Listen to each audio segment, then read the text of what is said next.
Greve do metrô. O Tribunal Regional do Trabalho decide que a empresa deve pagar os trabalhadores que fizeram a paralisação. Mobilidade. Projeto permite que passageiros avaliem o transporte público do DF online. Exclusivo, nossa equipe acompanhou o drama de uma recém-nascida abandonada pela mãe na porta de casa da vizinha no Recanto das Emas. E mais, motoristas piratas fazem protesto contra a lei que endurece multa para quem faz transporte clandestino. Uma boa noite a você, eu sou Rodrigo Orengo e está começando agora o Band Cidade, segunda edição.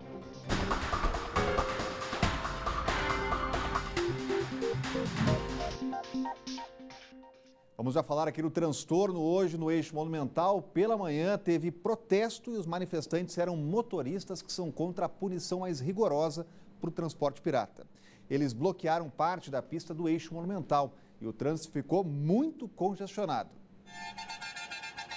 A lei publicada em junho, que alterou o Código de Trânsito Brasileiro, foi o que reuniu centenas de motoristas de vans e micro-ônibus no Eixo Monumental.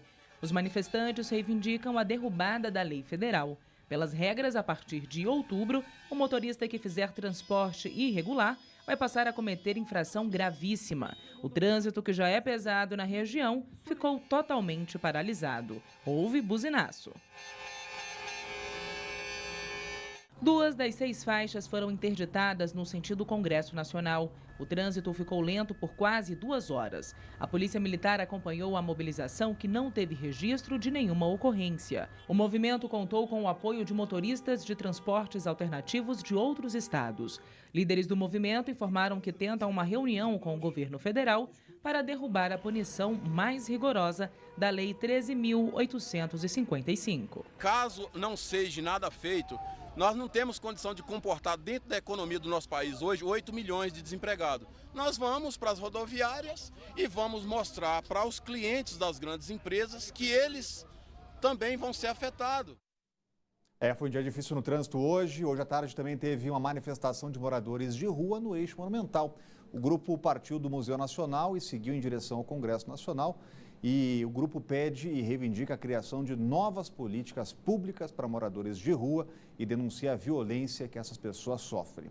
Vamos ver como é que está o trânsito agora, na volta para casa. Vamos acionar o helicóptero da Band News FM, colocar na tela aqui já imagens lá de cima do Rafael Procópio na Épia, justamente em direção, está seguindo aí no trânsito, está vendo tudo com o helicóptero da Band News FM.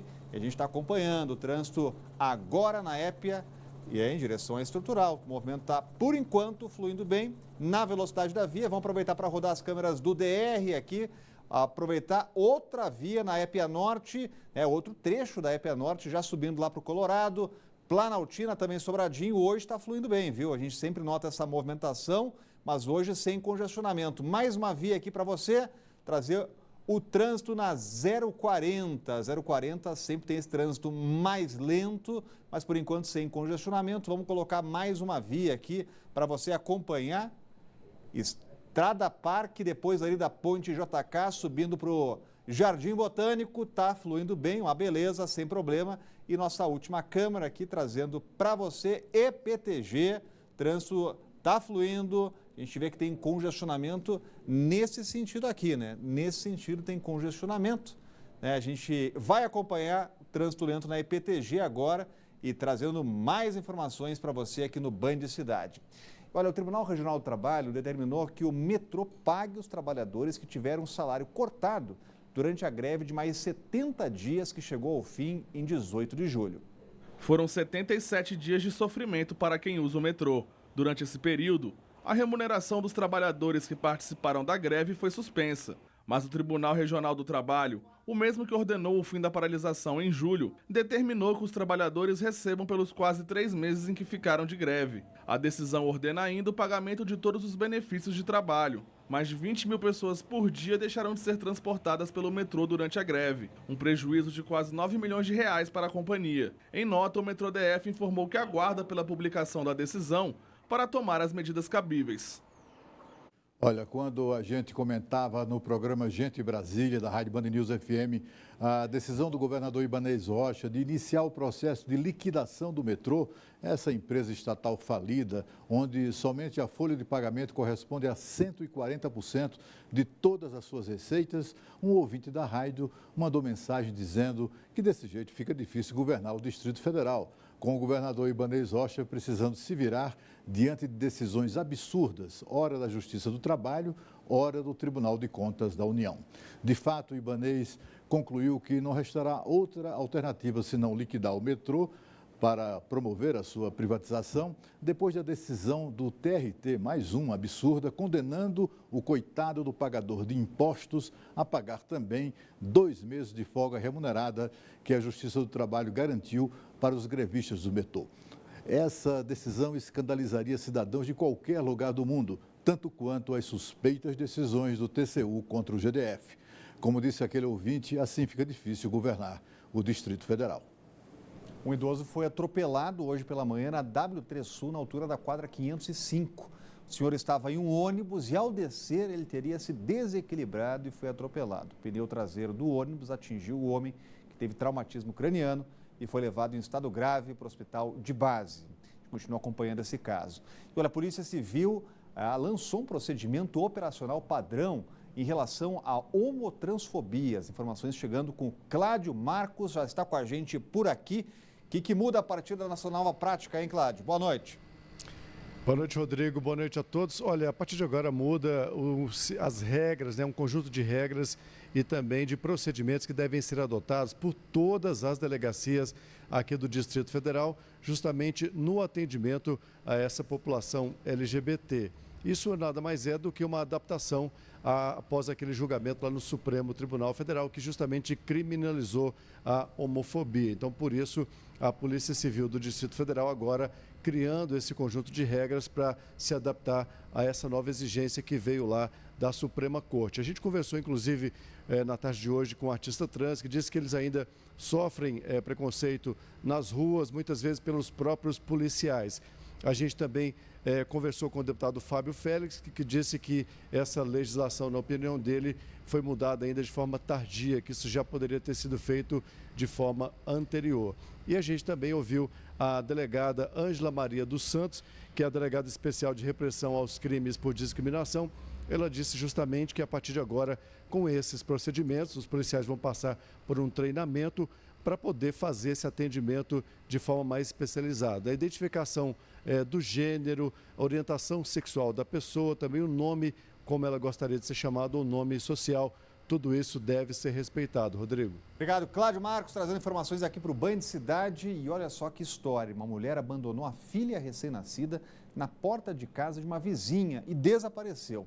O caso foi no Recanto das Emas e há 4 meses uma mãe desempregada de 6 filhos cuida da menina como pode. Ela procurou o conselho tutelar assim que a criança chegou, mas a situação se arrasta e o jeito foi recorrer à nossa ajuda. A repórter Natália Pazzi acompanhou esse drama cheio de emoções, então veja só. Nessa casa simples e pequena, Tereza mora com o companheiro e os filhos. Mas há 4 meses, uma recém-nascida foi parar na casa dela, o que pegou todos de surpresa. A mulher revelou que a menina foi deixada pela mãe, uma moradora conhecida da região do Recanto das Emas. A história da Ana Júlia é que a mãe saiu, para viajar, pediu, que a Ana Júlia ficasse comigo, porque até eu falei para ela que não tinha condição dela levar a Ana Júlia para uma fazenda, um lugar onde ela não conhecia. A Ana Júlia estava doente, no outro dia teria uma consulta e ela perguntou se eu ficaria e eu fiquei com a Ana Júlia.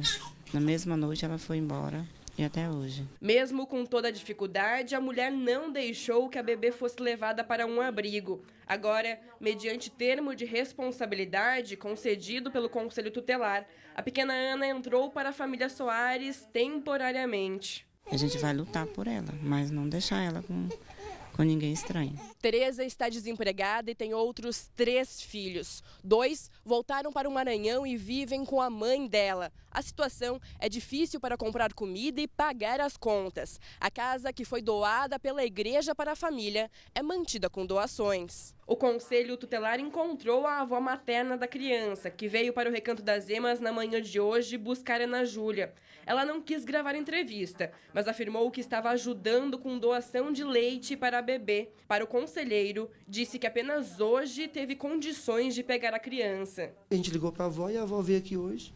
Iremos entregar a infante para a avó, sob medida protetiva, e iremos conduzi-la até o Conselho Tutelar do Santo Antônio Descoberto. O reencontro entre neta e avó foi nesta quarta-feira. A pequena Ana não será mais moradora do Recanto das Emas. Foi para a casa dos parentes, em Santo Antônio do Descoberto. Nós vamos resguardar a criança, entregando para a avó e recomendando a ela que entre com o processo de guarda lá no Fórum de Santo Antônio. Aí o juiz deve dar de imediato a guarda provisória. O homem que matou uma criança de 5 anos a tiros em Ceilândia em maio do ano passado foi condenado por homicídio qualificado. A pena é de 36 anos e 10 meses de prisão. E o crime aconteceu em maio do ano passado. O Alisson Ferreira da Silva, de 24 anos, foi condenado por homicídio qualificado a 36 anos, 10 meses e 15 dias de prisão em regime fechado. Ele matou a tiros uma menina de 5 anos. O crime aconteceu em Ceilândia, em maio do ano passado. Maria Eduarda foi baleada na cabeça e nas costas dentro de casa. Segundo testemunhas, o atirador passou pela quadra em um carro preto e abriu fogo contra quem estava no local. O irmão dela, um jovem de 19 anos, também foi atingido por 2 tiros. De acordo com as investigações, o alvo era o rapaz e o crime teria sido motivado por uma rixa entre gangues da região. Além do homicídio, o Alisson também foi condenado por tentativa de assassinato, receptação e corrupção de menores. E quem anda pela Galeria dos Estados reclama da falta de segurança. E não por acaso, ontem uma dupla roubou um homem que passava por lá. Os ladrões estavam armados e agiram em plena luz do dia. A sensação de insegurança é comum em quase todos os pedestres que passam pela Galeria dos Estados. Tenho medo. Em momento algum a gente se sente seguro aqui. Horas a gente vê gente diferente aí passando por aí, abordando a gente aí, pedindo dinheiro. E às vezes esse pessoal, eles se acham uma pessoa só no momento, eles vão pegar e tomar o que a pessoa tem, né? Nessa terça-feira, 2 ladrões assaltaram um homem que passava pelo local. As câmeras de segurança registraram o momento do roubo. Um deles aponta a arma e leva a mochila do rapaz. Testemunhas afirmaram que o homem que foi assaltado disse que tinha R$100 mil em joias na bolsa, mas nenhuma ocorrência foi registrada. Esta senhora é dona de uma lanchonete na galeria há 38 anos. Ela diz que o local está abandonado. Também reclama das obras de revitalização, que devem durar 1 ano. Segundo ela, as vendas caíram e muito. Com a saída do banco, o nosso movimento caiu muito. Com a obra, praticamente acabou, porque as pessoas não descem pelo barulho, pela poeira, pela sujeira e pela insegurança. A gente não tem segurança nenhuma, a gente não tem apoio nenhum do governo, que é o dono desse pedaço aqui, administra esse pedaço, a gente não tem segurança nenhuma. A gente não tem limpeza, a gente está totalmente, no meu entendimento, a gente está totalmente desamparado. Essa estudante também tem medo de passar pela galeria. Diz que, por causa das obras, muitas pessoas mudaram a rota, o que aumenta a vulnerabilidade. Principalmente porque aqui é muito escuro também, ainda mais com essas obras, tornou-se, na minha opinião, muito inseguro a convivência aqui, ainda mais para quem passa aqui todo dia, muitos trabalhadores. Não tem um policiamento, não tem alguém que possa nos ajudar, principalmente para as mulheres, assim. Pois é, em nota, a Polícia Militar informou que a Galeria dos Estados recebe policiamento com frequência e que viaturas são enviadas em horários mais propícios a ocorrências. Já a Nova Cap disse que a reforma da galeria deve terminar em abril do ano que vem e o valor do investimento é de mais de R$4 milhões. E a Caixa Econômica Federal anunciou uma nova linha de crédito imobiliário corrigida pela inflação. A modalidade pode valer para quem deseja quitar a dívida em um prazo mais curto, de até 10 anos. Quem financia um imóvel pelo sistema financeiro da habitação, atualmente paga uma taxa de juros fixa e as parcelas são reajustadas pela taxa referencial, a TR. Na nova linha de crédito, a TR vai ser substituída pelo Índice de Preços ao Consumidor Amplo, o IPCA. Quem optar pelo modelo antigo vai continuar pagando à Caixa uma taxa fixa que varia de 8,5% a 9,75% ao ano, mais a TR, que hoje é zero. Quem optar pelo modelo novo vai se beneficiar com a redução na taxa de juros, que parte de 2,95% a 4,95%. Mas aí vai pagar a inflação, que hoje está em 3,2% ao ano. Segundo a Caixa, um imóvel de R$300 mil, por exemplo, financiado com a taxa de juros mais alta, mais TR por 30 anos, teria prestação inicial de mais de R$3 mil. Pelas novas regras, no mesmo contrato corrigido pelo IPCA, o valor baixaria para cerca de R$2 mil. Você tem uma queda de 35% se você for para a taxa do IPCA mais cara. Se você chegar no IPCA de 2,95, você chega a uma redução de 51% na prestação. A adesão é facultativa e as mudanças entram em vigor no dia 26 de agosto. Com mais competição entre os bancos, a expectativa é forçar para baixo as taxas de juros. Para o mercado, a medida é uma forma de incentivar o setor. Mas a nova modalidade também envolve riscos. Como a inflação passa a ser utilizada para reajustar o valor da dívida, o cliente fica exposto à variação deste índice da economia. Nos últimos 15 anos, enquanto a TR variou pouco e chegou a zero, a inflação oscilou mais. Então, quem for tomar dinheiro tem que tomar cuidado, porque se você tiver uma crise inflacionária, e não necessariamente porque o Brasil tem problema, o problema pode vir de fora para dentro, há uma preocupação que as pessoas não fiquem inadimplentes. A Caixa Econômica Federal é responsável por 70% dos financiamentos imobiliários no Brasil.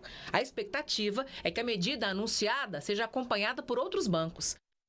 A Câmara Legislativa aprovou em 2 turnos a adoção do serviço voluntário para agentes penitenciários e a reestruturação da carreira de servidores, que passa a se chamar de agente de execução penal. Tem informação chegando ao vivo com o Leandro Aislan. Vamos conectar os estúdios aqui lá com a Band News FM. Já está por lá o Leandro Aislan. Muito boa noite, Leandro. E na prática, hein, Leandro, o que muda aí para essa categoria? Boa noite, Rodrigo Orengo. Boa noite a todos. Esse projeto, Rodrigo, ele autoriza os agentes que atuam em presídios a aumentar o total de horas trabalhadas como forma de complementar os salários e também de compensar aí a falta de pessoal nas unidades prisionais, né? O serviço para agentes de execução penal terá um aumento aí de R$50 por hora trabalhada, além do expediente normal, né? Já a carga horária vai mudar para 7 horas corridas, isso para o serviço administrativo, podendo aí então ser ampliada em mais 5 horas. Os servidores que fazem aquele translado de presos, eles continuam com a escala, né? Uma escala já existente hoje de 12 horas por trabalho e 72 horas de descanso, ou seja, eles vão trabalhar um dia e folgar 3, né? Cerca aí de 90 dias de ano de prestação de serviço, né? De ano trabalhado, né? A expectativa é que neste ano, né, a medida tenha um impacto aí de R$19 milhões a mais aos cofres públicos e em 2020 suba um pouquinho mais para 26 milhões. Viu? A proposta, portanto, foi aprovada já em 2 turnos na Câmara Legislativa, precisa agora ser sancionada pelo governador do Distrito Federal. Rodrigo. Valeu, Leandro Aislan, acompanhando de perto os trabalhos da Câmara Legislativa lá na Band News. Em 20 minutos tudo pode mudar. Obrigado, Leandro Aislan. E olha, todo dia milhares de pessoas pegam ônibus aqui no DF e enfrentam diversos problemas por causa da qualidade do serviço. Também ônibus que demora, tem insegurança. Pois é, um projeto do Ministério Público e da ONG Instituto de Fiscalização e Controle permite que passageiros avaliem o transporte público do DF online. Quem vai trazer mais informações para a gente é o repórter Rodrigo Miranda, está justamente lá na rodoviária do Plano Piloto. Agora, Rodrigo, o que não vai faltar é reclamação nessa área de transporte, né? Boa noite.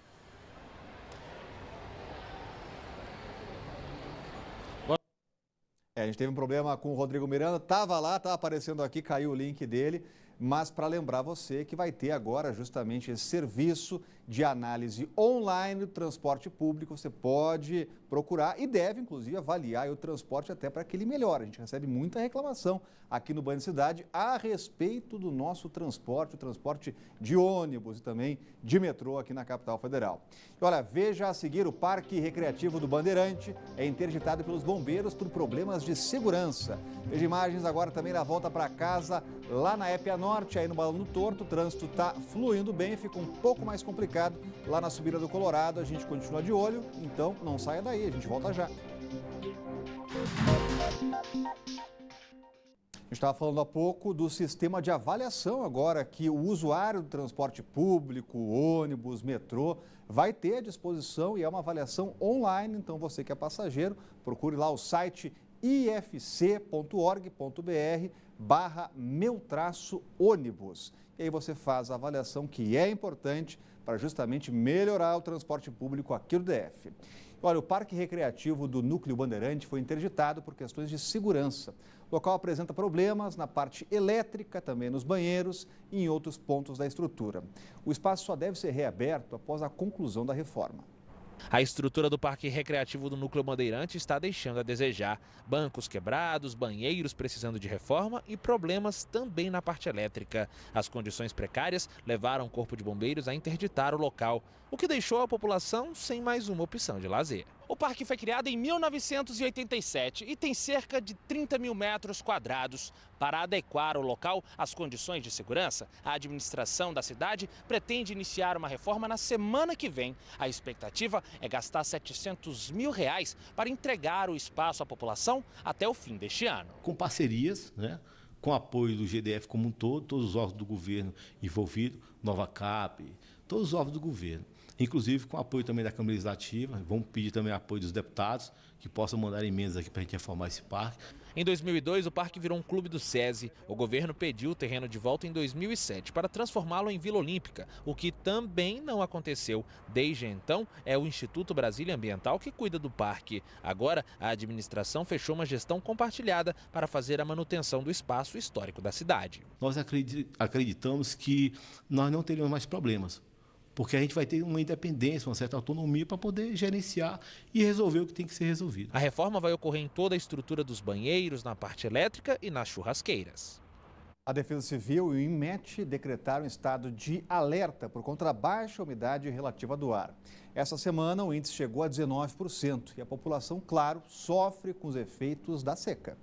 Velha conhecida do brasiliense, a seca continua castigando. De acordo com o Instituto Nacional de Meteorologia, o INMET, a umidade relativa do ar chegou a 19% essa semana.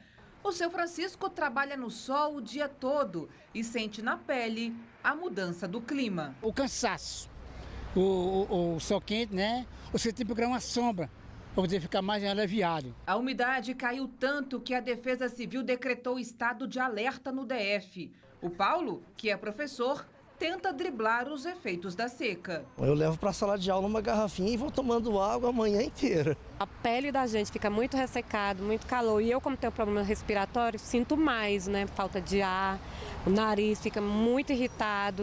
É um clima que está realmente pegando a gente de jeito nesse ano, Essa é a recomendação, que a população beba muita água, use protetor solar e evite o ar-condicionado. Banhos quentes prolongados e atividades físicas ao ar livre entre as 10 da manhã e as 5 da tarde também devem ser evitados. E falando ainda da seca, a CAESB anunciou hoje a instalação de um reservatório de água na Floresta Nacional de Brasília.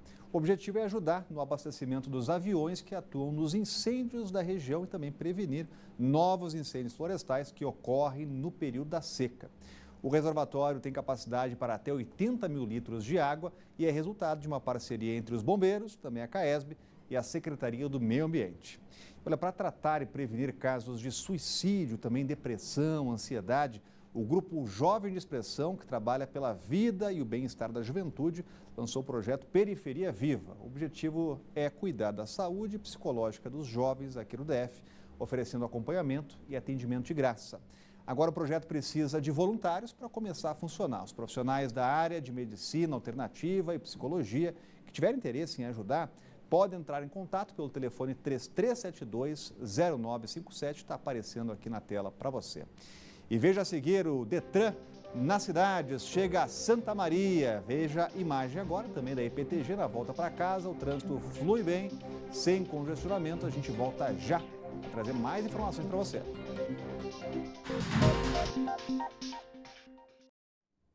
A Polícia Ambiental encontrou um gato do mato ferido hoje pela manhã às margens da pista no quilômetro 6 da DF 290, próximo ao Gama.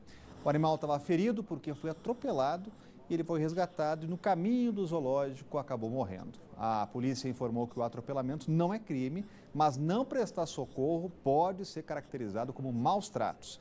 Quem encontrar um animal silvestre precisa ligar lá para o resgate para o 99351-5736 ou para a central no 190.